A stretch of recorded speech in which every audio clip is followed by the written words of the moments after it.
People tend to say that a dog is a man's best friend, but I beg to differ.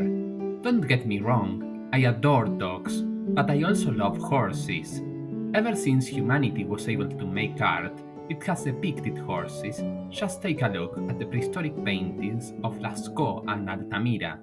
So, I thought I could talk a little bit about how horses have been present in the history of art, especially focusing on the works of the old masters.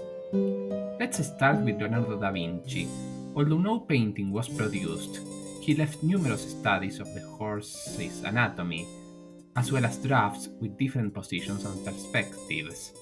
These sketches were part of his study to create the horse, a 24-feet statue commissioned by the Duke of Sforza in 1482.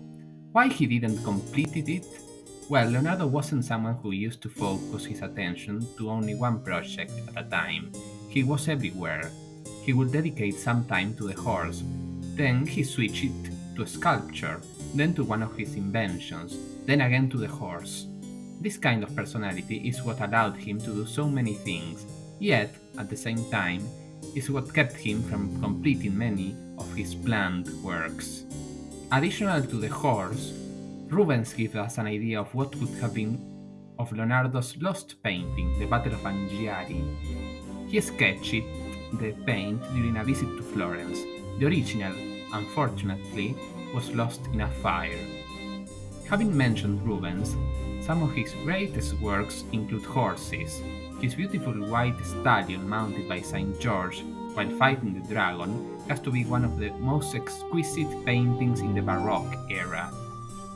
Another prolific horse painter was the romantic Eugène Delacroix. His horses are full of movement, often engaging in fights mixed with Oriental themes.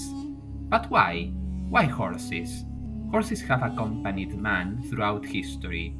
It is often said, as many men died in wars, the same amount of horses have suffered the same fate accompanying their riders. Horses became a symbol of power, strength, wealth, loyalty, and elegance. That may explain why so many royals, generals, and wealthy people had commissioned Equestrian portraits, some even today.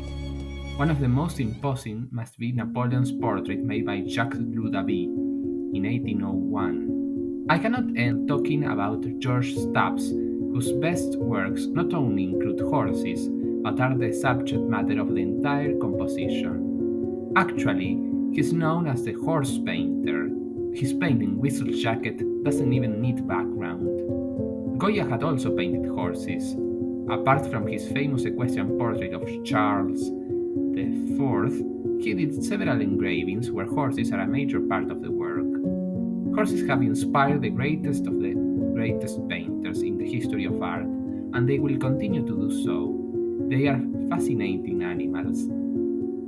If you enjoyed this video, don't forget to subscribe, give a like, and activate the bell for notifications.